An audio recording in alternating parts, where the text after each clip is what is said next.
안녕하세요, 써니즈입니다. 네, 오늘은 고흥에 계신 이복 선생님을 만나뵈러 왔습니다. 안녕하세요, 선생님. 안녕하세요. 네. 소개 한번 부탁드립니다. 네. 저는 호흡 수련을 기반으로 한 마음 공부를 25년 정도 해왔고요. 그동안 느낀 것들을 명상의 모든 것이라는 채널에서 조금씩 나누고 있습니다. 이복이라고 합니다. 반갑습니다. 선생님께서 어떤 이제 공부를 하셨는지 그런 부분들이 먼저 궁금합니다. 네. 저는 이제 시작은 단전호흡을 기반으로 한 마음 공부를 했다라고 말씀드렸는데요. 사실 처음에 관심은 어렸을 때부터 단전호흡에는 관심이 있었어요. 선희진님도 그 일일일답 읽어보니까 단전호흡에 경험이 좀 있으셨더라고요. 네, 학생 때 잠깐 하셨는데 네. 굉장히 경험이 있으셨다고 그래서 네. 뭔가 타고난 그게 있으신 것 같아요. 보통 처음부터 그렇게 잘 느끼진 않거든요. 잘 느끼시는 거고, 근데 약간 어떻게 됐는지 혹시 부작용이 있을까봐 두려워서 안 하셨다고 하셨는데, 그래서 굉장히 잘 하실 수 있는 그게 있겠구나 싶었는데, 저는 처음에는 그렇게 뭐가 없었거든요. 그래서 일찌감치 관심은 있었는데 크게 효과는 못 보다가, 그리고 그냥 평범하게 살았거든요. 그러다가 대학교 시절에 도서관에서 어떤 책을 이제 수행 관련 책을 보게 됐는데 그때 팍 꽂혔죠. 그래서 단전호흡을 기반으로 한 마음 공부를 하게 됐는데 굳이 왜 그러면 단전호흡을 마음 공부해야 되냐, 이게 제일 궁금하실 것 같다는 생각이 들었어요. 그냥 마음으로 해도 되는데 그거는 이제 비유를 하자면 좀 이렇다고 볼 수가 있어요. 우리가 몸의 영향을 굉장히 많이 받잖아요. 기본적으로 아침에 일어나서 몸이 찌뿌드드 하거나 머리가 무겁거나 몸이 무겁거나 이러면 뭐 이유 없이 짜증도 나고 마음의 평정을 유지하기가 그만큼 더 힘들잖아요. 그런 것처럼 기운과 몸과 마음이 이렇게 연동되어 있는 것처럼 기운도 몸과 또 마음과 이렇게 연동이 되어 있거든요. 그래서 기운을 맑게 갖고 가면 마음도 맑아지고 또 기운이 어떻게 이제 탁해지냐에 따라서 또 마음도 같이 탁해지기도 하고 그렇거든요. 그래서 마음만으로 마음을 변화시킬 수도 있는데 또 기운까지 거기에 이제 바탕이 되면 훨씬 더 안정적으로 또 더 효과적으로 할 수 있는 방법이라고 보여져요. 그래서 저 같은 경우에는 그쪽을 이제 기반으로 해서 마음 공부를 했죠. 이게 알면서도 잘 안 바뀌는 부분들이 있더라고요. 네. 분명 이건 안 좋은 건 줄 알면서도 네. 잘 안 되는 부분들이 있는데 이게 계속 반복되는 약간 중독적인 부분들, 네. 안 할 수 있는 그런 방법들이 혹시 있으신지. 저는 일단 두 가지 측면에서 말씀을 드릴 수가 있을 것 같은데요. 첫 번째는 방금 전에 말씀드린 단전호흡이나 이런 것을 하는 이유가 기운을 맑게 갖고 가는 과정이거든요. 나중에 혹시 이제 얘기가 나오다가 말씀드릴 수도 있겠는데 기운이라고 에너지라고 하는데 에너지도 종류가 좀 달라요. 그래서 어떤 에너지를 취하느냐에 따라 다르긴 한데 일단은 맑은 에너지로 자신을 갖고 가면 몸도 맑아지면서 좀 탁한 것들을 자기도 모르게 좀 피하게 되는 그런 성향이 있습니다. 예를 들면 이제 식생활을 뭐 원래부터 채식을 하는 분도 있지만 뭐 반드시 채식을 안 해도 마음 수행을 하시는 분들도 있고 한데 근데 저 같은 경우에도 보면 저는 가리진 않는 편이거든요. 근데 몸이 굉장히 탁해지면 안 좋은 음식들이 먹고 싶어져요. 저절로 몸에서 그런 것들이 땡기더라고요. 이게 인스턴트나 이런 것들이 순서가 그런 건가요? 몸 상태 안 좋아지면 안 좋은 게 땡기는 서로 영향을 주고받기도 합니다. 그러니까 상호관계죠. 그러니까 몸이 기운이 맑아지면 에너지가 맑아지면 몸도 맑아져서 그런 게 덜 땡기고 좀 자연 친화적인 게 더 좋아지기도 하고 또 반대로 몸이 나빠지면 뭐 에너지도 나빠지기도 하고 탁한 음식을 먹어서 에너지가 탁해지기도 하고 이런 상호관계가 있죠. 좋은 거, 나쁜 거 이렇게 나누는 것 자체가 네. 그 에고의 작용인지 아니면은 이 에고가 없는 네. 어떤 그런 상태에서도 좋은 거 나쁜 거라는 거는 있는 건지 요게 궁금하더라고요. 그러실 것 같으네요. 일단은 몸의 차원에서 뭐 안 좋은 거는 안 하는 게 좋긴 하죠. 왜냐하면 건강하게 오래 사시는 게 좋으니까. 그리고 마찬가지로 담배 같은 건 연기 뭐 이런 거잖아요. 그런 것들은 아무래도 영성에 영향을 미칠 수밖에 없습니다. 그런가요? 술이나 이런 것도 적당히는 괜찮은데 너무 많이 먹으면 아무래도 이제 좀 탁하게 하는 게 있죠. 물론 이제 수행을 그만큼 더 많이 해서 뭐 씻어낼 수도 있다 이런데 이제 그거는 얼마나 하기 나름이고 보통 그래서 가급적 안 하는 게 원래는 더 맞죠. 예전에 뭐 수행자분들이 청정하게 사시는 게 다 이유가 있는 거죠. 불교에서도 가급적이면 뭐 오신채를 금한다 뭐 여러 가지가 있는데 육식을 안 한다 이런 것들도 어떤 수행의 방편으로서 그것이 더 도움이 되니까 그런 것들이 있는 거고 그리고 아까 전에 이제 가린다 이런 측면에서 보면 그 두 가지로 볼 수 있다고 생각합니다. 어떻게 보면 그 영적인 측면에서 하늘의 단계가 있고 우주의 단계가 있다 이렇게 얘기를 해요. 아마 하늘의 단계, 우주의 단계. 예, 이런 개념은 좀 처음이실 수도 있는데 그냥 쉽게 얘기하면 이렇습니다. 하늘의 단계까지는 선악이 구분된다 이렇게 얘기해요. 왜냐하면 인간으로 살면서 도덕의 구분도 있고 선악의 구분도 있어야 무엇이 바르고 그런지를 알아야 바른 방향으로 가고 이런 기본적인 것들이 있는데 그 단계를 넘어서 우주의 단계에 가면 선악도 없다 그렇게 얘기를 하거든요. 우주 입장에서 보면 모든 것들이 다 우주의 하나 일부이니까 그리고 그냥 무라는 무심이라는 관점에서 보면 다 그냥 그런 것이다 이렇게 되는데 그렇다고 해서 이 관점을 주장하시는 분들이 뭐 그런 선악도 필요 없다 이렇게 할 수도 있는데 그것은 그걸 거치고 나서 가는 단계라고 보는 게 낫죠. 순차적으로. 근데 이게 구분이 안 된 상태에서 선악도 모르는 상태에서 그거 구분하면 안 된다. 이것도 사실은 순서에는 안 맞을 수도 있다라고 보는 거죠. 그래서 그분이 어떤 거를 주장하셨든 간에 그 어떤 단계를 말씀하시는 건지를 잘 선택해서 내가 과정상 그걸 겪어나가는 게 더 바람직하다고 볼 수 있죠. 이해가 좀 되는 부분. 아, 그러세요? 예. 다양하게 한꺼번에 많은 관점이 나오니까 이게 그 관점의 어떤 헷갈리지는? 네, 좀 헷갈리는 부분들이 좀 있었던 것 같아요. 그렇죠. 근데 저는 이런 관점도 이제 그런 면에서 말씀드려보면 수행을 많이 하셨는데도 인간적인 기본이 안 된 분들도 있어요. 이렇게 많이 만나다 보면 뭐 사람으로서 기본적으로 해야 될 도리 같은 것도 모르고 근데 이제 어떤 마음에 대해서 뭐 선악도 없다 이렇게 하시는 분들도 심지어는 있거든요.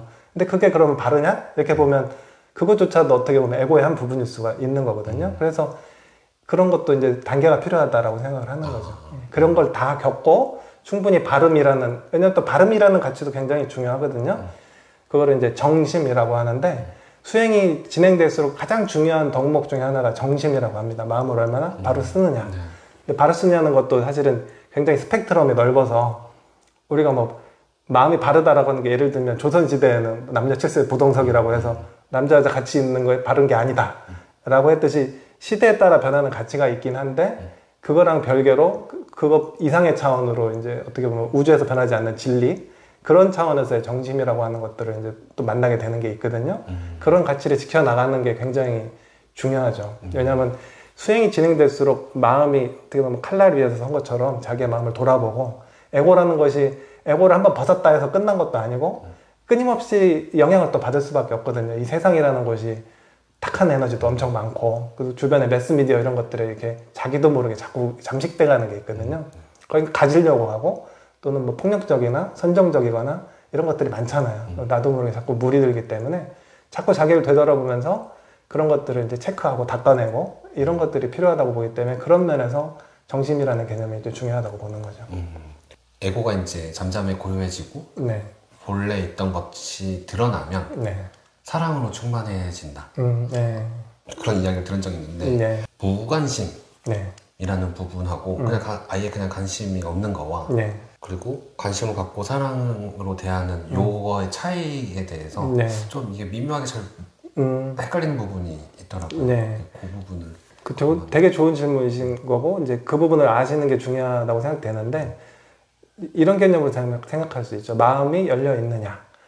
이 개념은 좀 다른 느낌인 것 같지만 사실 어떻게 보면 통하는 게 에고에서 벗어나서 참나, 순수의식으로 있다. 그리고 써니즈님은 보니까 알아차림으로 많이 계시고 그게 다 같은 개념이잖아요. 그래서 어떤 것들을 대상으로 놓고 감정조차도 대상으로 놓고 그것을 알아차리는 자리. 거기는 텅 비어 있고 아무것도 없고 그렇기 때문에 물들지 않은 자리이다. 뭐 이렇게 얘기를 하는데 그럼 거기서 사랑이 나오느냐? 보면 나올 수도 있고 안 나올 수도 있고 그렇습니다. 왜 그런가 하면 참나라고 해서 참나는 모든 게 다 있으니까 모든 게 나온다. 뭐 이렇게 얘기도 하는데 실제로 해보면 안 나오시는 분들도 있을 거예요. 왜 그런가 하면 그 이전에 이제 어떻게 보면 우리 몸에서 눈은 어떤 걸 보는 기능이 있잖아요. 뭐 코는 냄새를 맡고 귀는 소리를 듣고 그런 기능이 있는 것처럼 내 몸에서도 사랑을 발현하는 기관이 있어요. 그게 이제 중단이라고 하죠. 선도에서는 상단, 중단, 하단 이렇게 얘기를 해요. 혹시 들어보신 적이 있는지 모르겠는데 단전호흡을 하면 단전호흡을 통해서 에너지가 하단전에 모인다. 그리고 그 에너지가 가슴에 있는 중단전으로 또 차오르고 나중에 상단전까지 차오른다. 이렇게 얘기를 많이 하는데 각각의 단전이 이제 기능이 있다고 합니다. 보통. 그래서 하단전은 에너지를 모으고 하기 때문에 힘 그리고 의지를 발현하는 기관이라고 하고요. 중단전은 중단전이 열리면 사랑이 발현되는 기관이에요. 그리고 상단전은 지혜가 발현된다 그러죠. 그래서 우리가 보통 그런 개념이 없이 얘기를 해도 사랑이 많은 분들은 가슴이 따뜻하다 이렇게 얘기하죠. 그리고 지혜가 밝은 분들은 머리가 굉장히 밝은 분들로 그렇게 여기잖아요. 뭐 후광 이런 그림도 있고 그런 식으로 되기 때문에 사실은 사랑이 발달하려면 중단이 많이 발달해야 되고 마음이 많이 열려 있어야 됩니다. 그래서 그런 게 아닌 상태에서 이렇게 순수식으로 있다. 그러면 그거는 사실 무관심일 수도 있거든요. 지금 말씀처럼. 그런데 마음이 열려 있고 중단을 통해서 사랑을 발생하는 기관인 중단이 충분히 열려 있으면 사랑이 나오게 되죠. 근데 그 전에 사랑이 안 나오는 이유는 많이 열려 있다 하더라도 내 감정 조절이 안 되고 그걸로 인해서 닫혀 있거나 하면 안 나오는 거죠. 그래서 순수식으로 있는 개념들은 그리고 알아차림으로 있는 개념들은 내가 그런 것에 휘둘리지 않고 본래의 자리를 지키는 차원에서 필요하고 사랑이 발현되는 것은 이게 많이 발달을 해서 내 가슴으로 사람을 품어줄 수 있고 또 그 사람의 그 써니지님 잘하시는 것처럼 공감 이런 걸 잘해줄 때 사랑이 이렇게 나오는 거죠. 그래서 그런 두 가지 개념으로 분리해서 보시면 좀 더 쉬우실 것 같습니다. 책 내용이 네. 이제 에고를 발견하는 부분과 네. 그 에고를 발견했을 때 뿅망치 개념으로 이렇게 나오더라고요. 네. 그래서 이제 일단 이 에고에 대한 오해들도 많이 있는 것 같아요. 네.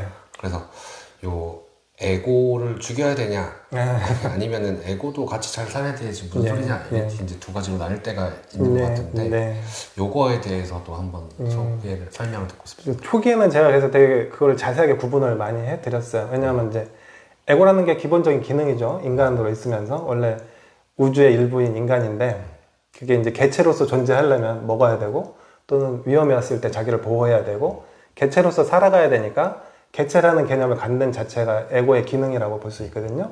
그래서 기본적인 기능인데 그것이 너무 강해지다 보면 나를 너무 주장하게 되고 또 내가 아닌 것들을 나의 영역으로 집어넣어서 예를 들면 많이 비유하는 것이 뭐 명품이나 자동차로 자기를 높이려고 하는 행위 그런 좋은 것들이 나다. 나의 범주로 들어와서 동일시라고 많이 하지 않습니까? 동일시가 돼서 그걸 강화하는 행위를 또 에고라고 하는데 그런 거는 어떻게 보면 이제 굳이 구분을 해서 비유를 하자면 이제 에고의 껍질이라고 많이 합니다. 그래서 에고는 필요한 거고 그게 껍질화된 에고는 가급적이면 해결해야 될 부분이다. 이렇게 구분하시면 좀 그런 부분이 통합돼서 이해가 될 수 있겠죠. 에고가 무조건 없어져야 된다 하는 분들은 에고의 껍질 부분을 말씀하시는 거고 근데 에고를 왜 없애냐? 이거는 에고의 기능 부분을 말씀하시고 껍질은 당연히 해결해야 된다고 하시겠죠. 그런 분들도.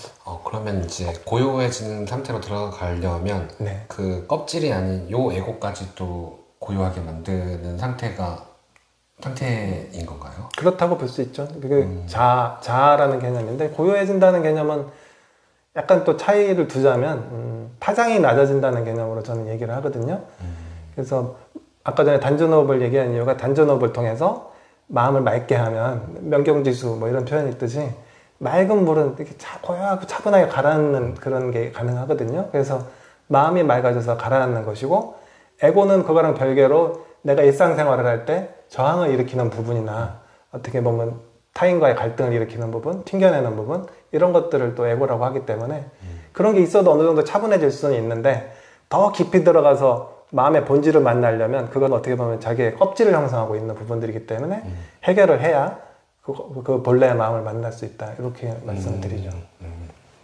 이 에고를 발견하는 부분이 저 같은 경우는 그 알아차림을 통해서 굉장히 발견하는 부분이었던 것 같아요. 근데 이제 에고를 발견하는 그 부분을 두더지 찾기 이렇게 이제 표현을 해주신 것 같은데 이 에고를 이제 처음 보시는 분들도 계실 것 같아서 에고를 왜 찾아야 하고 발견하는 게 왜 중요한지 그 부분도 듣고 싶습니다.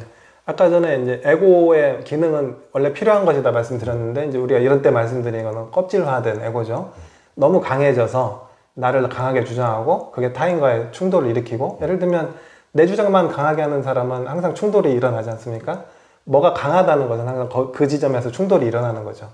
그렇기 때문에 일상생활 면에서도 결국은 에고가 감정을 일으키고 타인과의 갈등을 일으키고 내가 더 나아진 사람이 될 수 있는데 에고로 인해서 더 규모가 작아지고 이렇게 위축되는 거죠. 한마디로 더 넓은 사람이 될 수 있는데 항상 좁은 사람이 되게 하는 것이 에고죠. 왜냐하면 계속 경계를 짓고 구분을 짓고 하니까 구역을 짓고 원래는 없는 건데 최초에는 없는 상태인데 경계가 그걸 자꾸 만듦으로써 작아지는 게 에고라고 볼 수 있죠.